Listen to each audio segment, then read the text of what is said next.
Live from WTOC, the Southeast News leader. The News Now starts on WTOC Plus.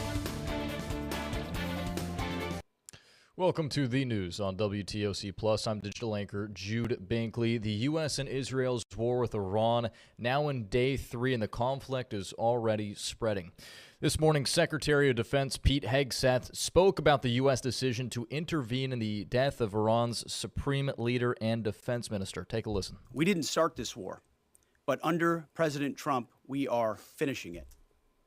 Their war on Americans has become our retribution against their Ayatollah and his death cult. President Trump said Saturday's strikes were to prevent Iran from acquiring a nuclear weapon, and he has called on the people to take their country back. The president also expressed condolences for the deaths of 4 American service members killed in retaliatory strikes. CBS's Bradley Blackburn has the latest. Rockets blasted over Israeli skies Monday morning after its defense forces exchanged fire with Hezbollah fighters in Lebanon. New video has surfaced of fighter jets falling from the sky. U.S. Central Command says the F-15s were mistakenly shot down by Kuwait's air defenses, but that all crews ejected and are in stable condition. It comes 3 days after the U.S. and Israel launched strikes against Iran, killing its supreme leader. The Pentagon posted new video of strikes against Iranian targets overnight.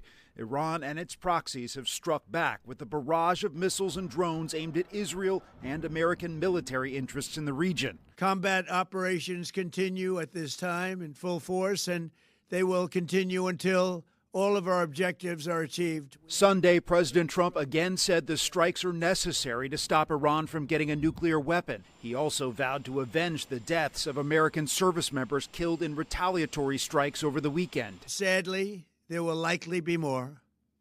Before it ends, that's the way it is. The president told the New York Times the joint strikes may not end for 4 to 5 weeks and that he has 3 people in mind to run Iran. Iran's top security official says a committee will run the country. He also pushed back on reports that nuclear talks would resume, posting on social media, "We will not negotiate with the United States." Bradley Blackburn, CBS News, New York. Well, the U.S. State Department issued a worldwide travel warning because of the attacks. Its alert encourages Americans abroad, especially in the Middle East, to exercise increased caution. They also recommend to check with the nearest embassy or consulate for security alerts and prepare for airspace closures. Back here at home, Savannah police are still searching for a man wanted for murder over the weekend. 26-year-old Malik Frazier is wanted in connection to a fatal shooting on Eccles Avenue. Officers were there around 12:45 in the morning yesterday. A 38-year-old was found there with multiple gunshot wounds. He was taken by EMS to Memorial Health, where he later died. Initial investigation witness interviews identified the suspect's vehicle. After working through the night, detectives identified Frazier as a suspect and obtained warrants for his arrest. He's wanted for felony murder, 3 counts of aggravated assault, and possession of a firearm during the commission of a crime. If anyone knows his whereabouts, you're urged to contact the police and do not approach him, as he's considered armed and dangerous. Well, we're working to learn more about a heavy police presence at MLK Boulevard and West Victory Drive near Shabazz Seafood overnight. We've reached out to Savannah Police for more information, but this is the scene shortly after 11:30 last night. Our crews there saw red tape being put up around 3. Make sure you stick with WTOC for updates. The University of Georgia says an instructor accused of pedophilia has fled the country. We're told the school has fired the teacher. This all started because of a video initially posted on social media. The instructor was confronted with screenshots of conversations he allegedly had with a person he believed was 14 years old. UGA police have not filed any charges. Staying in state news, Georgia is set to launch its first ever need-based financial aid program after lawmakers approved $325 million of funding toward it in the Georgia state budget. Lawmakers say the funding from the DREAMS Scholarship, as it's called, will remove barriers for students who can't afford the rising cost of college. Georgia has the second highest student loan debt in the country and is one of only 2 states that did not previously offer this type of aid. The program is expected to help nearly 100,000 students annually once Governor Kemp signs that budget. And staying under the Gold Dome, relief may be coming for Georgia families struggling to afford the basics.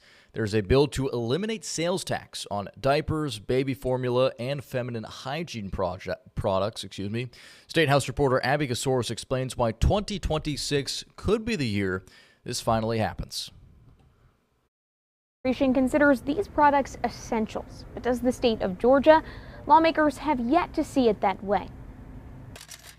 In Georgia, you buy prescription drugs, no tax. Groceries, no tax. But tampons and diapers, you're paying 4%. Well, this should have happened years and years ago. These are necessity products. The National Organization for Women says the average Georgia woman spends $18,000 on period products over her lifetime, and an extra $1,000 of that, taxes. The Alliance for Period Supplies reports women are missing school and work because they can't afford them.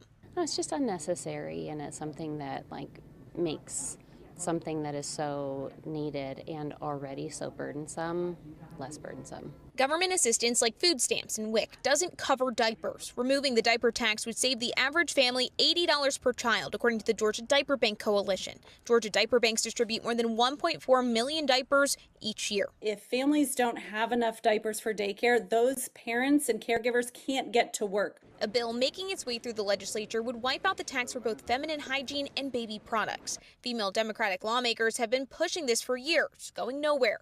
But now there's a new face leading the charge. Republican State Senator Randy Robertson, the Senate Majority Whip. Look, I grew up in a house of nothing but women. That's what I was going to say. So, Don't you have a daughter? Yeah. Well, I have 2 daughters. I have a wife. I've got nothing but sisters, and I was raised primarily by my mom. He says he's the shopper for his house, and buying period supplies adds up. The bill would cost the state millions in lost revenue, but Robertson says it's about priorities. Men should not be embarrassed by it. It's the reality.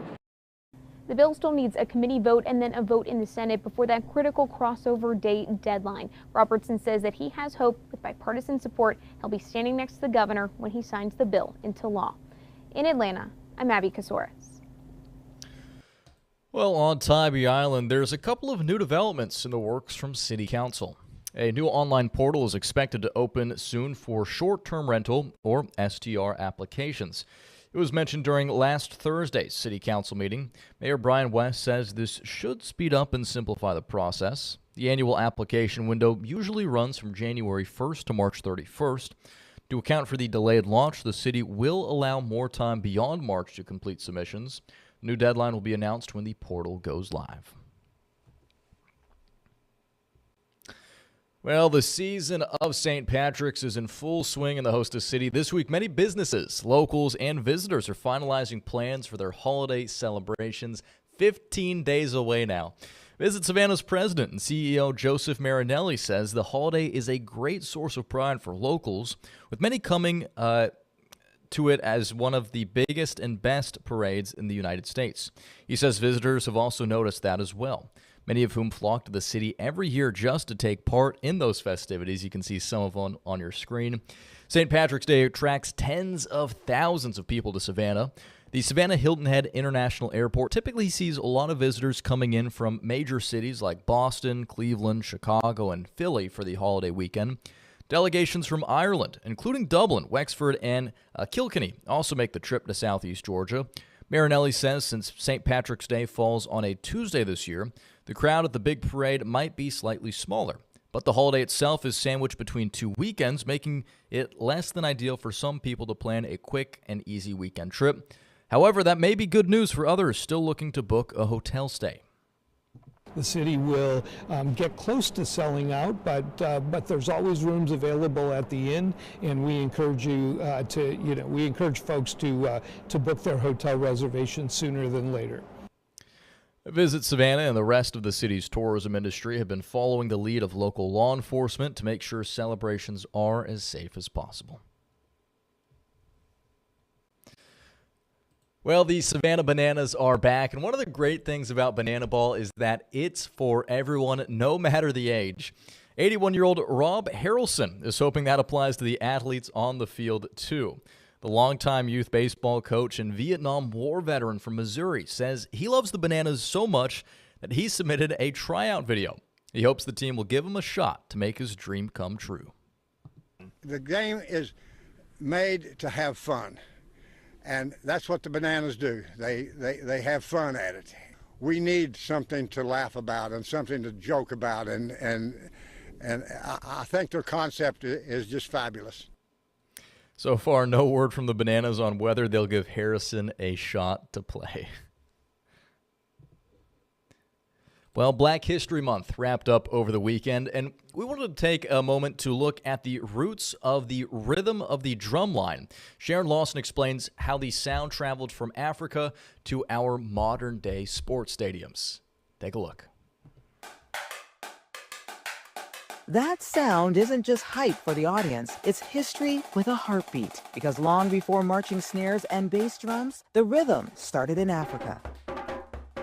At the Atlanta Drum Academy, founder and Morris Brown alum James Riles is passing on the rhythm, teaching students everything from drumline cadences to djembe. He says to understand today's drum lines, you have to go back to West Africa, where drums like the djembe weren't just instruments, they were language. Carved from a single piece of wood and topped with goatskin, the drum carried messages, ceremonies, even warnings. When we look at the HBCU drumlines today, we're looking at a little bit of both evolution, as we know things change, and preservation and keeping our history and our culture. Historians like Dr. Daniel Black from Clark Atlanta University say that cultural power came at a cost. This djembe, right, was an entire language in and of itself. A language enslavers quickly understood and feared. The drumming was not just a form of entertainment. The drumming was a means of collective and communal communication. They figured that out very quickly and as such outlawed the drum. On many American plantations, slaves were banned from using drums early, but the rhythm didn't disappear. It adapted. What black folks did was then to embody the drum instead of to beat it. In other words, we use our bodies. Some folks called it the ham-boning tradition. Some churches called it the stomping tradition. In most churches, when we're singing and stomping, we're actually stomping the drum beat, because we were not allowed to have the drum. From foot stomps and hand claps to marching cadences heard across HBCU stadiums, the beat carried forward, louder and more visible with every generation. In African on the drums, they use it to tell stories. The same thing with the drumline drums here on the drumline here in the marching bands. And it's used to communicate storytelling. Only now, that storytelling echoes through stadiums, parades, and battles of the bands where rhythm still speaks first. When you see a band from afar, the first thing you're going to hear is the drums. A language once silenced, now louder and prouder. A rhythm that traveled continents, survived generations, and still tells the story. The drums are the heartbeat of life. Without a heartbeat, you're not alive. Sharon Lawson, CBS News, Atlanta. Pretty cool story. Here's your Jude fact of the week. I was in drumline in high school. I was actually the drum captain my senior year. Played bass drum for a while, and then the tenors, the 4 or 5 smaller drums. Always a really cool time, and you make really close friendships, especially with drumline. I feel like that's a much tighter knit group than some other parts of the marching band. So brings back some fond memories looking at a story like that. All right, well, with that, we're going to wrap things up here for the news on WTOC Plus. I'd like to thank you all for joining us this morning on your Monday morning. Hope it's going well. We'll be back in just about 15 minutes. We're going to be taking a live look at the South Carolina funeral services for Reverend Jesse Jackson at the request of his family. There are going to be media outlets there, and Governor Henry McMaster will be speaking as well. That'll be at the bottom of the hour at 10:30, so stay tuned for that in just a few minutes. Until then, you could always check our website for the latest. I'd like to thank you all for watching this morning, and here's Local News Live.